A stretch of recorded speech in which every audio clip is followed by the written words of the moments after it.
Hollywood doesn't just sell dreams, it buries secrets. Behind the red carpets and flashing cameras are whispers of masked rituals, forbidden clubs, and elite societies that thrive in the shadows. From 18th century devil worshippers to modern celebrity cults, power has always demanded a price. Some say fame is earned, others say it's initiated. What happens at these gatherings is never filmed, but their influence is everywhere. Symbols repeat, careers explode, silence follows. Tonight, we pull back the curtain on Hollywood's darkest secret societies and what they don't want you to see. The Hellfire Club. It's the year 1755. You're deep in the English countryside, standing outside the ruins of Medmenham Abbey at 3 in the morning. A line of black carriages pulls up, and out step the most powerful men in the world, ministers of Parliament, the Chancellor of the Exchequer, the guys who literally run the British Empire. But they aren't here for a policy meeting. They're wearing hooded monk robes, carrying torches, and chanting mock Latin prayers. They head down into a series of hand-carved limestone tunnels. Tunnels that still exist today, by the way. And they enter a room lit by hundreds of flickering candles. On a central altar sits a silver goblet filled with expensive wine, and beside it a baboon dressed in a cardinal's outfit. The Grand Master raises his glass and shouts, "Do what thou wilt." This isn't a scene from a horror movie. This was a Tuesday night for the Hellfire Club, and if you think this stayed in the 18th century, you haven't been looking at Hollywood closely enough. What's up, guys? Today we're diving into the absolute deepest rabbit hole of the industry. We're talking about the secret society that basically invented the elite party aesthetic. If you've ever seen a movie where masked billionaires do weird rituals in a mansion, you're looking at the ghost of the Hellfire Club. We're going to look at the history, the insane rumors of human sacrifice, and why some people think the biggest names in Hollywood are still keeping these monk traditions alive today. So let's talk about the OG devil himself, Sir Francis Dashwood. This guy was a total troll. He was a high-ranking politician who was bored with the church and bored with the law. So he started the Monks of Medmenham. This wasn't just a drinking club, it was a high-stakes satirical cult. They held black masses where they mocked religious ceremonies, engaged in massive orgies, and used their meetings to network for political power. Think of it as the 1700s version of a super VIP Coachella after-party, but with way more blasphemy and zero cell phones to leak the footage. Now, this is where it gets spicy for the conspiracy theorists. While the official history says the club was just a bunch of rich guys playing dress-up and being rakes, the rumors at the time were way darker. We're talking grave robbing, pacts with the devil for political luck, and even whispers of disappearing guests. The public was terrified of them.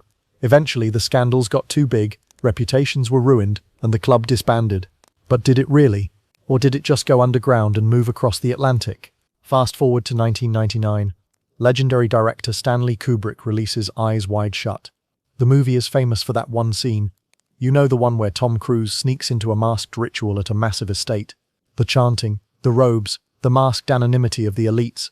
That is a direct beat-for-beat reference to the Hellfire Club's aesthetic. Rumor has it that Kubrick was trying to show us something real. And get this, he died just days after showing the final cut to the studio. People have been obsessed ever since, wondering if he flew too close to the sun and revealed what actually happens at the real Hollywood parties. Even today, the Hellfire brand is everywhere. You've seen it in Stranger Things, where they use the name for a D&D club, which is a clever way to hide the dark history in plain sight. But the conspiracy angle goes deeper. Some researchers point to the Grove, or the secret galas in the Hollywood Hills, where A-list stars are seen wearing masks and capes, mirroring Dashwood's rituals perfectly. They argue that the Hellfire Club never died, it just traded limestone tunnels for soundstages and private islands. The question is, why? Why do the most famous people on Earth feel the need to join these exclusive circles? Is it just for the debauchery, or is there a blood covenant involved? If you want to stay at the top of the food chain, do you have to prove you're willing to break every rule of society? Some say the club is a front for elite control, a place where you're filmed doing something taboo, so the people in charge always have leverage over you. It's the ultimate insurance policy for fame. We're just scratching the surface here. But the Hellfire Club set the blueprint for every secret society that followed. It proved that if you have enough money and power, you can get away with anything behind closed doors. But as we're going to see next, not every society is about sex and wine. Some are looking for something much more supernatural. The Rosicrucians. It's 1925, the height of the silent film era. A massive movie star, let's call him the King of Hollywood, is sitting in his dressing room at United Artists. But he isn't looking at a script. He's staring into a bowl of liquid mercury, surrounded by old parchment scrolls and a single deep red rose resting on a golden cross. He believes that by staring into the reflection and chanting specific frequencies, he can literally manifest his next box office hit out of thin air. He isn't just an actor, he's a student of the Rosicrucians. While the Hellfire Club was all about the physical, the parties, the wine, the chaos, the Rosicrucians are the ones playing the long game with your mind. They aren't trying to break the rules of society, they're trying to rewrite the laws of reality itself. And honestly, they might have actually done it. Rosicrucians, or the Order of the Rose Cross, is the secret society that basically invented the mystical genius trope. We're going to look at their 400-year-old manifestos, their obsession with alchemy, and why your favorite modern movies are actually giant multi-million-dollar sigils designed to reprogram your subconscious mind while you're munching on popcorn. So, who were these guys? Back in the early 1600s, a bunch of mysterious pamphlets started appearing in Europe. They claimed to be written by a secret brotherhood of alchemists who had found the ancient wisdom, the secrets of the Egyptians and the Greeks that could turn lead into gold and humans into gods. Now, modern historians will tell you, alchemy was just early chemistry. But the Rosicrucians, they knew better. To them, turning lead into gold was a metaphor. It was about taking a clueless human and transmuting them into an enlightened elite. It's about personal branding, before branding was even a thing.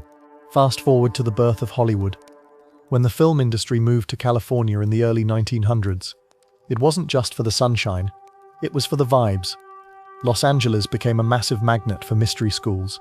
You had theosophists, occultists, and Rosicrucians setting up shop right next to the major studios. Early stars and directors were obsessed with this stuff. They believed that if they put certain symbols in their films, triangles, roses, specific geometric patterns, they could bypass the viewer's logic and plant ideas directly into their brain. Think about it. Why do so many films follow the exact same hero's journey beat for beat? Is it just good storytelling? Or is it a Rosicrucian ritual designed to make us evolve in a specific direction? Let's look at the evidence. Have you ever noticed how many rose motifs appear in high-concept cinema? Look at the red shoes, or more recently, Ari Aster's Midsommar. In Midsommar, the main character is literally covered in flowers in a way that mirrors old Rosicrucian diagrams of the soul's bloom. Or look at Jay-Z's 444 imagery, or his use of the Hov persona. There is a deep symbolic language being used here that goes way beyond "it looks cool." Occult experts argue that Hollywood is a Rosicrucian laboratory. The screen is the black mirror they use to scry into our collective psyche. The conspiracy angle is even wilder. Some people believe the Rosicrucians are the good cops of the Illuminati. While other groups want to control you through fear or debt, the Rosicrucians want to control you through spiritual engineering. They use films like The Matrix or Inception to tell us that the world isn't real, which sounds deep and enlightening, right? But critics argue this is actually a form of gaslighting the masses. If they can make us believe that reality is just a dream, we won't notice when they're the ones holding the remote. They are the architects of the Hollywood simulation, using alchemy to turn our attention into their currency. It's not just about the movies either. Look at the architecture of the Hollywood Hills, the Philosophical Research Society in Los Feliz, and the hidden shrines scattered throughout the city. The Rosicrucian influence is baked into the very soil of California. They believe that by harmonizing science and magic they can create a new Atlantis. And Hollywood is the megaphone they use to announce it to the world. They aren't hiding in tunnels like the Hellfire Club. They're hiding in the subtext of your favorite Disney movie or Marvel blockbuster. So the next time you see a character in a movie staring into a mirror, or find yourself obsessed with a specific rose symbol in a music video, ask yourself, is this just art? Or is someone trying to transmute your mind? The Rosicrucians don't need to force you to do anything. They just wait for you to pay for the ticket to your own initiation. But if you think these alchemists are weird and scary, wait until we get to the next part of this story. We're going from the rose to the bone. We're talking about the society that literally robs graves to ensure their members stay on top. The Cadaver Society. It's a moonless night on a prestigious, ivy-covered campus. A group of 4 guys in custom-tailored black suits are crouching behind a tombstone in a local cemetery. They aren't there to pay respects. They've got shovels, a heavy-duty flashlight, and a secret oath to keep. They dig until they hit wood, pry open the lid of a century-old casket, and reach for the one thing they need to complete their initiation: a human skull. This isn't a deleted scene from Saltburn or a Netflix true crime teaser. This is the rumored Tuesday night for the Cadaver Society. And the wildest part, the guys holding those shovels aren't just edgy college kids. They are the future CEOs, directors, and it-boys who are about to head straight to Hollywood to decide what you watch for the next 40 years. We've covered the party animals of the Hellfire Club and the mind hackers of the Rosicrucians. But now, we are going somewhere much, much darker. We're talking about the Cadaver Society. This is a group so secretive that most people think they're just an urban legend, based out of Washington and Lee University, and tied into a massive web of other death-obsessed groups like Yale's Skull and Bones. This society represents the ultimate dark academia nightmare. We're going to look at their obsession with human remains, their terrifyingly high success rate in the film industry, and the conspiracy theory that Hollywood's most disturbing horror movies are actually just internal memos from their initiation rituals. So, let's get into the history. The Cadaver Society was founded in the 19th century, and from day one their whole vibe was mystery and morbidity. While other fraternities were busy throwing keggers, these guys were focused on the macabre.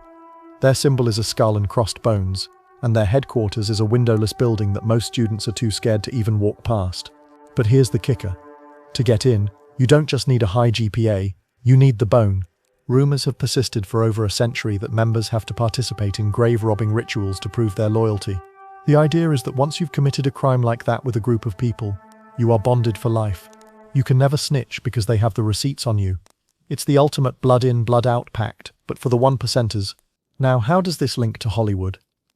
This is where it gets crazy. If you look at the alumni lists of these types of grave-robbing societies, they are packed with people who end up as massive power players in media and production. We're talking about the guys who greenlight the movies that keep you awake at night. Have you ever wondered why Hollywood is so obsessed with the gritty reboot, or why horror movies have become so incredibly nihilistic lately? Some theorists argue that it's because the people making them have been desensitized to death since they were 20 years old. When you've spent your college years chilling with actual skeletons in a windowless room, a movie like Eraserhead or Hereditary isn't just art, it's a reflection of your real-life social circle. Take a look at the movie The Skulls. It was marketed as a teen thriller, but if you dig into the production, it was written by people who grew up in the shadow of these Ivy League societies. They say the best way to hide a secret is to turn it into a fictional movie, so that when someone tries to expose the truth, people just say, "Oh, you just watched that movie with Joshua Jackson." It's a classic misdirection play. But the conspiracy goes even deeper. There are rumors of the Necro Pipeline, a system where Cadaver Society members in Hollywood specifically hire and promote other bonesmen, or cadavers, creating a closed loop of power. This isn't just nepotism, it's a death cult monopoly on storytelling. The grave-robbing aspect isn't just about the shock factor either. In occult circles, holding the physical remains of the dead is believed to give you power over the ancestral line. It's about necromancy, the idea that you can harness the energy of the past to build your future. When these guys move to Hollywood, they bring that death energy with them. They create films that focus on decay, trauma, and the unearthing of secrets. They are training the audience to be as obsessed with death as they are. It's a form of cultural desensitization. If they can make the whole world comfortable with the macabre, then the secret things they do in their windowless rooms don't seem so bad anymore. But why would they want us to be obsessed with death? Some say it's about control. A population that is scared and nihilistic is way easier to manage than one that is hopeful and connected. By flooding the cultural bloodstream with imagery of corpses and rituals, they are slowly turning the real world into a cadaver society of its own. We're all just grave robbers now, digging through the past for the next viral true crime hit or the next scary trend. We're halfway through this journey, and things are getting heavy. We've seen the sex, the alchemy, and now the skeletons. But now, we're going to move away from the shadows and into the spotlight. We're talking about the society that doesn't hide in cemeteries because it owns the biggest buildings in Hollywood. A group that doesn't need to rob graves because it already owns the black files on every major star in the world. It's time to talk about Scientology. You're a struggling actor in LA. You've got $0 in your bank account, but you've got a massive dream. Suddenly, a friendly guy in a crisp suit approaches you outside a theater. He offers you a free personality test. You go inside a massive, shiny building, and before you know it, you're holding two metal cans connected to a needle-based machine. They call it an e-meter. A guy starts asking you incredibly personal questions. Your deepest fears, your darkest secrets, the things you wouldn't even tell your mum. You feel a weird sense of relief as you confess. But here's what they don't tell you. There's a camera behind the glass recording everything. Those secrets aren't being erased. They're being filed away in a black file. And if you ever become a superstar, That file is exactly how they're going to make sure you never ever leave. Scientology isn't just a religion or a self-help group. For the elite of Hollywood, it's a high-stakes celebrity panopticon. We're going to look at how a sci-fi writer named L. Ron Hubbard built a billion-dollar empire, how they recruit stars like Tom Cruise and John Travolta, and the terrifying conspiracy that they basically run a private intelligence agency right in the heart of Los Angeles. So let's look at the origin story. Hubbard was a pulp fiction writer who realized that if you really want to get rich, you don't write stories, you start a movement. He created Dianetics, which eventually turned into Scientology. The core theology sounds like a blockbuster movie. An intergalactic overlord named Xenu brought billions of people to Earth 75 million years ago and blew them up with hydrogen bombs. Now, their souls, called Thetans, are stuck to us, and we have to pay thousands of dollars for auditing sessions to get rid of them. It sounds wild, right?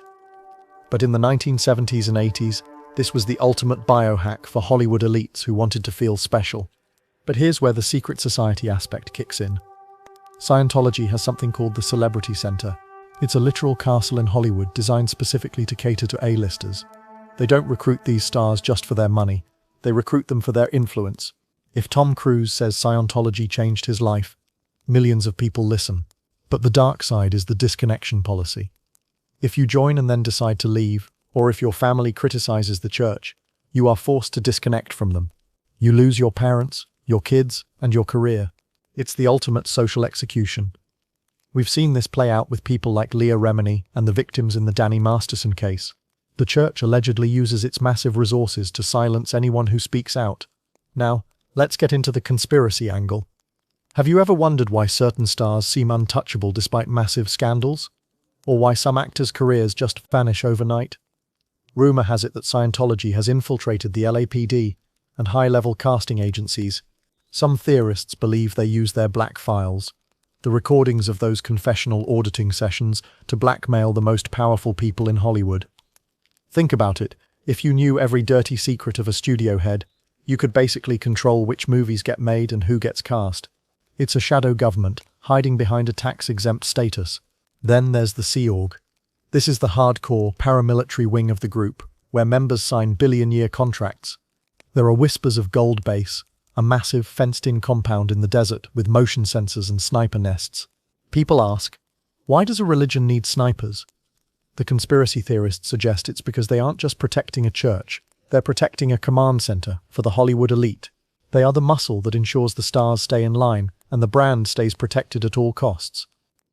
Notice how Scientology's promotional videos look exactly like high-budget Tom Cruise movies.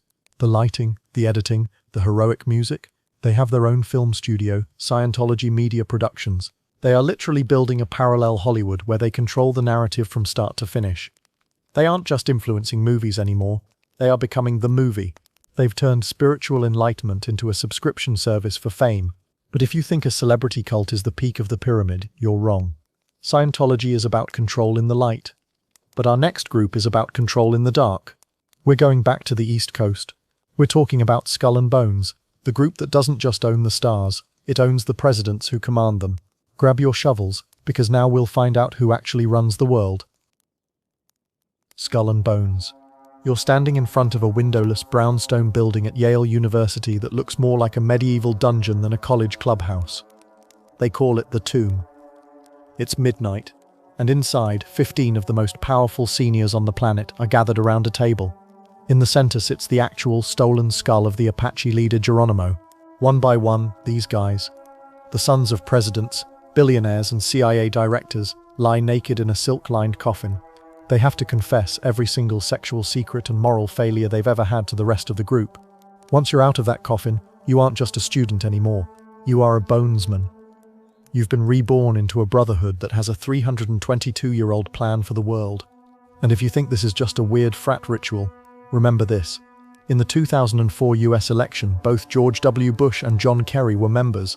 No matter who you voted for, the Bones won. We've looked at the Hollywood cults and the grave robbers. But now we're hitting the final boss level of secret societies. We're talking about Skull and Bones, also known as the Order 322. This is the group that links the Ivy League directly to the CIA and the Hollywood propaganda machine. We're going to look at their Brotherhood of Death origins, their obsession with confessional leverage, and the terrifying theory that they don't just watch movies, they use Hollywood to script the actual future of the human race. Founded in 1832 by William Huntington Russell, the group was inspired by German occult societies. The number 322 supposedly refers to the year 322 BC, when the Greek orator Demosthenes died, marking the end of true democracy and the start of elite rule. From day one, the goal was simple: select the top 15 guys every year and put them in positions of absolute power. And it worked. The bones have produced presidents, Supreme Court justices, and the literal founders of the CIA. But here is where it gets Hollywood. For a secret society to stay secret, they need to control the narrative. That's where the bonesmen in the film industry come in. Have you ever noticed how many spy thrillers and deep state movies seem to have an inside track on how the government actually works? Look at The Good Shepherd, directed by Robert De Niro. It's a movie that basically spells out how Skull and Bones members created the CIA. Or look at the show Gossip Girl, or even The Simpsons, where the skulls are constantly referenced as the people pulling the strings. This is called predictive programming. By showing us the secret society in a fictional way, they make us think the real thing is just a joke. It's the ultimate hiding in plain sight tactic. If a bonesman is running a major movie studio, he can make sure that any conspiracy theory that hits too close to home is turned into a low-budget horror flick, so nobody takes it seriously. Now, let's get into the nepotism conspiracy. In Hollywood, we always talk about nepo babies, but the Bones take it to a whole new level. Some researchers believe that the bonesmen in production specifically cast the world's reality. They don't just pick actors for movies, they pick actors for politics and news. They use their Ivy League networks to ensure that their brothers are the ones writing the scripts, directing the news cycles, and managing the public's perception of war and economy. It's a closed loop of Yale to Hollywood power that ensures the 322 agenda stays on track. If you're a bonesman in a high-ranking studio position, you aren't just looking for the next Avengers, you're looking for a way to shape the national mindset. But why the death obsession? Why the coffins and the skulls? Just like the Cadaver Society we talked about earlier, it's all about leverage. When you confess your darkest secrets in a coffin to 14 other guys who are destined for power, you are giving them the kill switch for your career. You can never betray the Bones because they know everything about you. This creates a unified front in Hollywood and DC. It's why you rarely see these people breaking ranks. They are bonded by the skull, and they know that in their world death is the only way out. They've turned the tomb into the boardroom of the planet. The conspiracy angle here is that Skull and Bones is the American branch of the Illuminati. They are the ones who took the occult rituals of Europe and modernized them for the American empire. They use Hollywood as their global megaphone to broadcast their symbols and their New World Order philosophy to the masses. Every time you see a Bones reference in a movie, it's a ping to other members, a sign that they are still in control. They aren't just making movies, they are making history. We've seen the power, the politics, and the propaganda. But there is one final group we have to discuss. If Skull and Bones is the brain of the operation, our final society is the soul, or maybe the dark soul. It's time to tell the story of the OTO. Ordo Templi Orientis, the wickedest show on earth. It's 1946 in a suburban garage in Pasadena, California. But it doesn't smell like oil or old boxes. It smells like heavy incense and expensive blood orange candles. On the floor, a world-class rocket scientist named Jack Parsons, the guy who literally helped found NASA's Jet Propulsion Lab, is standing inside a chalk-drawn pentagram. He's chanting in a language that sounds like static, and beside him is a young science fiction writer named L. Ron Hubbard. They aren't trying to build a rocket today. They're performing the Babylon working, a ritual designed to manifest a moonchild, a literal supernatural entity. This isn't some niche urban legend, this is the foundation of the OTO in Los Angeles. These men weren't just hobbyists, they were the architects of the modern world, and they believed that sex magic was the fuel that would launch humanity into a new dark age of the lemma. This is the secret society that doesn't just influence Hollywood, it practically coded the DNA of pop culture. We're going to look at the wickedest man in the world, Aleister Crowley, the sex magic rituals that allegedly fuel your favorite rock stars' careers, and the terrifying theory that every shocking music video you see is actually a high-level invocation designed to open a portal in your living room. So, who was the mastermind? Aleister Crowley. This guy was a total menace to 1920s society. He was a mountain climber, a poet, and a great beast who claimed he received a book called the Book of the Law from a supernatural entity in Egypt. His motto was simple: do what thou wilt shall be the whole of the law. It sounds like the ultimate free spirit anthem, right? But in the hands of the OTO, it became a blueprint for total transgression. They believed that by breaking every moral taboo, especially through sex magic, they could harness raw cosmic energy to manifest fame, power, and genius. And when the OTO moved to Los Angeles in the 1930s via the Agape Lodge, Hollywood was never the same. Think about the Crowley aesthetic. Have you ever noticed how many legendary musicians and actors are obsessed with this guy? Jimmy Page from Led Zeppelin literally bought Crowley's old house. David Bowie sang about the Crowley estate and the Golden Dawn. The Beatles put Crowley's face on the cover of Sgt. Pepper's. Why? Because the OTO taught the elite that art isn't just entertainment, it's magic. When a director like Kenneth Anger, a massive OTO devotee, made movies like Lucifer Rising, he wasn't just filming actors, he was filming real rituals. He believed the film itself was a talisman that would cast a spell on the audience. This is where the conspiracy gets really dark. Modern theorists look at the satanic imagery in music videos, the goat heads, the one-eye symbolism, the ritualistic choreography, and they don't see edgy marketing. They see OTO thelemic rituals. The theory is that the OTO acts as a spiritual gatekeeper for the industry. If you want to reach that super A-list level of fame, you have to be willing to participate in the Gnostic Mass or other transgressive acts that break your old self. It's the ultimate deal with the devil, but done through scientific occultism. They argue that the moral decay people complain about in Hollywood isn't an accident. It's a deliberate OTO project to decondition humanity, so we're ready for the Aeon of Horus, a new age of chaos and self-worship. Look at modern horror movies like Suspiria or The Witch. They don't just use spooky tropes, they use actual OTO-style invocations and sigils. The action angle here is that Hollywood is essentially a mass ritual generator. Every time millions of people watch a specific ritualistic scene at the same time, we are feeding energy into a specific egregore or thought form. The OTO doesn't need to control the government if they can control the imagination of the planet. They've turned the silver screen into a black mirror for scrying, and we are the ones providing the power. So, why does this matter? Because if do what thou wilt is the law of the land, then there are no more rules. The OTO's influence is why Hollywood pushes the boundaries of what is acceptable. Every single year, they are alchemists of culture, turning our traditional values into thelemic dust. They believe that through the wickedest show on earth, they can transform humanity into a race of sovereign gods, or, as critics say, a race of controlled puppets who are too distracted by their own desires to see the strings. The dark side of Hollywood isn't just about bad behavior, it's about a hidden architecture of power that uses you as the final ingredient. So the next time you sit down to watch a movie, or scroll social media, ask yourself, are you just watching a story, or are you participating in something ancient and dark?